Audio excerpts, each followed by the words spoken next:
यहाँ पर एक सवाल देखो, क्या है, y अक्ष पर स्थित हमारा कोई बिंदु है जो y अक्ष पर स्थित है। y अक्ष पर स्थित किसी बिंदु के निर्देशांक ज्ञात करना है जो बिंदुओं 5, -2 व 3, 4 से समदूरस्थ है। समदूरस्थ मतलब समान दूरी पर स्थित है। तो देखो क्या दिया है, माना कि दो बिंदु कौन कौन से, मान लो दो बिंदु A बराबर दिया है 5 -2 व B बराबर दिया है 3, 4 है। ये ऐसे दो बिंदु है और हमारे पास दिया देखो y अक्ष पर स्थित, y अक्ष पर स्थित माना कोई बिंदु P है। मान लेते हैं कि हमारा जो y अक्ष पर कौन से बिंदु स्थित है, P है। तो y अक्ष पर स्थित है तो हमारा x अक्ष क्या होगा, तब x अक्ष का निर्देशांक कोई बिंदु है जो y अक्ष पे स्थित है तो x का मान क्या होगा, 0 0 शून्य होगा। शून्य होगा, शून्य होता है, y में स्थित है तो x 0 और x में स्थित है तो y 0। तो ये हो जाएगा, तो हो जाएगा हमारे पास p का निर्देशांक, हो जाएगा हमारा x का मान 0 और y में स्थित है मतलब मान लेते हैं वो y है। तो इस y का मान ज्ञात करना है। तो p का निर्देशांक ये चीज, अब y की जगह क्या संख्या आएगा सॉल्व करेंगे। तो हमारे पास एक शब्द दिया समदूरस्थ मतलब दोनों दूरों के बीच की दूरी समान है। तो प्रश्नानुसार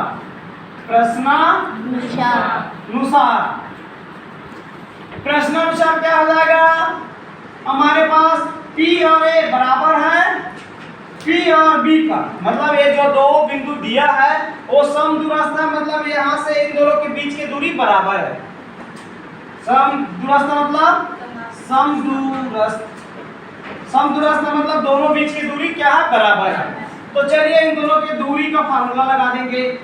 हमारे पास एक चीज है, P का मान क्या दिया है, P का मान 0 और y A का मान क्या दिया है, पहला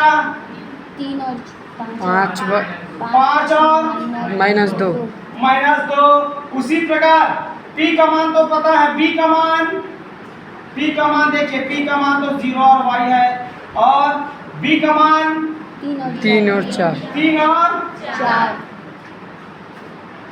और 4 ये है। तो हम दूरी का फार्मूला लगाएंगे, इसमें मान रख देंगे ये वाले में। तो देखो ये रूट लगा देंगे, दूरी का फार्मूला P और A का बीच की दूरी, तो हो जाएगा फार्मूला x2 - x1 का whole square plus y2 - y1 का होल स्क्वायर बराबर, इधर भी वही फार्मूला लगेगा, x2 - x1 का whole square plus y2 - y1 का होल स्क्वायर। वो जी चलिए इसके बाद हम मान रख देंगे x2 क्या है, यहाँ पर ये दो बिंदु दिया है P और A, तो ये P ये हमारा फॉर्मेट x और y के फॉर्मेट में रहता है, पहला x दूसरा y का। तो x2 क्या है, 5 - x1 क्या है 0 उसका होल स्क्वायर प्लस y2 क्या है -2 -2 y2 -2 y1 और 0 y1 का मान क्या है, ये y बस है, तो इसका होल स्क्वायर बराबर, इधर में आ जाते हैं इस बार के लिए x2 क्या है 3 और -x1 0 का होल स्क्वायर प्लस यहाँ पे इधर का x2 क्या है y2 4 माइनस इधर का y1 y का होल स्क्वायर। वो जी अब इसको देखो सॉल्व करो, ये हो जाएगा, देखो यहाँ पे 5 में से 0 घटाएंगे क्या रहेगा, 5 ही रहेगा, तो 5 का वर्ग हो जाएगा, मतलब यहाँ पे लिख देता हूँ मैं ये 5 का वर्ग, और यहाँ पर प्लस उसके बाद देखो -2 और यहाँ पे क्या है माइनस y वाई। है, तो इसका एक फार्मूला बनेगा -2 -y का होल स्क्वायर बराबर जैसा वैसे लिखिए। यहाँ पे देखो 3 में से 0 घटाएंगे सिर्फ 3 बस बचेगा, 3 का वर्ग प्लस यहाँ पे देखो 4 y का वर्ग। वो जी अब इसको देखो यहाँ पे एक फार्मूला बन रहा है, देखो क्या ये a है और ये b है, a माइनस b का होल स्क्वायर यहाँ पे बना फार्मूला। उसी प्रकार यहाँ पे a और ये b उसी का फार्मूला, तो a माइनस b का होल स्क्वायर का फार्मूला क्या है, a माइनस b का होल स्क्वायर का फार्मूला a का वर्ग minus 2ab plus b b का वर्ग, ऐसा होता है। तो मान को रख देंगे। चलिए 5 का वर्ग 25 प्लस 2 का देखिए इस फार्मूला में पहले वाले का वर्ग मतलब -2 का वर्ग 4, 2 का वर्ग 4 और उसी प्रकार ये माइनस ये 2 का 2 और a और b, तो 2 दूनी 4, ये माइनस माइनस तो प्लस हो जाएगा, माइनस माइनस प्लस, और 2 दूनी 4, b का मान y, b का मान y। अच्छा यहाँ पे माइनस, यहाँ पे माइनस, ये माइनस, तो ये माइनस ही रहेगा। 3 बार माइनस हो रहा है, a में भी माइनस है, b में भी माइनस है, फार्मूला में माइनस है, तो ये माइनस हो जाएगा। अब b का वर्ग प्लस b का वर्ग क्या इसमें y, तो y का वर्ग हुआ जी। चलिए यहाँ पर अब देखो इधर आ जाएंगे, इसमें 3 का वर्ग 9 प्लस फिर भी वही फार्मूला, a का वर्ग मतलब 4 का वर्ग 16 माइनस माइनस माइनस प्लस हो जाए, एक माइनस में है तो नहीं, ये ठीक है।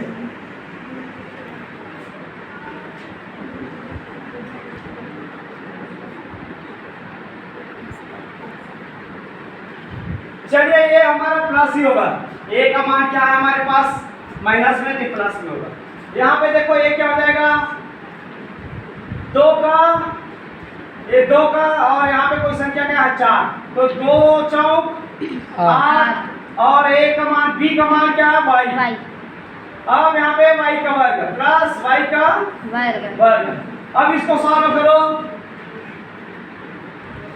तो ये दोनों संख्या प्लस प्लस में जुड़ जाएगा, ये 29 plus 4y 4y plus plus y y square बराबर, यही भी दोनों प्लस प्लस में है, ये हो जाएगा 25 minus 4y 8y sir 8y plus y y square square. अब क्या करेंगे दोनों पक्षों में, दोनों पक्षों में वर्ग करने पर, वर्ग करने पर तो हम इसका वर्ग कर देंगे ऐसे, ये वर्ग तो अंडर रूट और वर्ग कट जाएगा, इसका भी अंडर रूट और वर्ग कट जाएगा, क्या बचा हमारे पास 29 plus 29 plus 4y plus y square वह बराबर 25 minus 8y plus y square. y square देखो y स्क्वायर समान है, वो कट जाएगा वो जी। Yes sir. अब देखो ये वाले 8y को इस पार लाएंगे तो हमारे पास 4y पहले से है, इसको इस पार लाएंगे तो माइनस वाले को प्लस में आएगा 8y बराबर, इस बार कोई संख्या 25 है, ये वाले संख्या उस पर जाएगा माइनस 29 इन दोनों को 4 और 8 12y बराबर देखो माइनस 4 25 गया तो माइनस 4 माइनस 4 हुआ जी।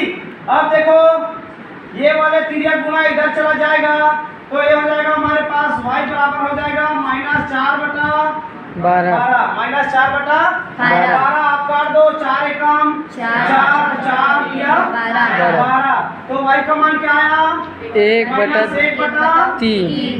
इस प्रकार हम यहाँ पे लिख सकते, देखो ये हमारा कौन सा p के निर्देशांक, अतः हम लिखेंगे p का निर्देशांक क्या हो जाएगा 0 और -1/3, ये p का निर्देशांक हो जाएगा 0 और 1/-3। तो इस प्रकार हम क्या ज्ञात कर सकते हैं, p का मान ज्ञात कर सकते हैं। चलिए ठीक।